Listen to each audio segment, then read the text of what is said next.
Дядо Коледа и неговите подаръци, нали така? Да, точно така.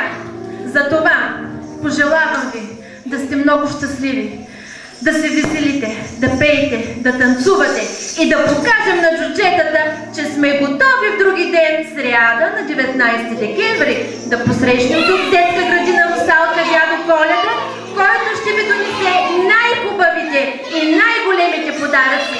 Бъдете щастливи!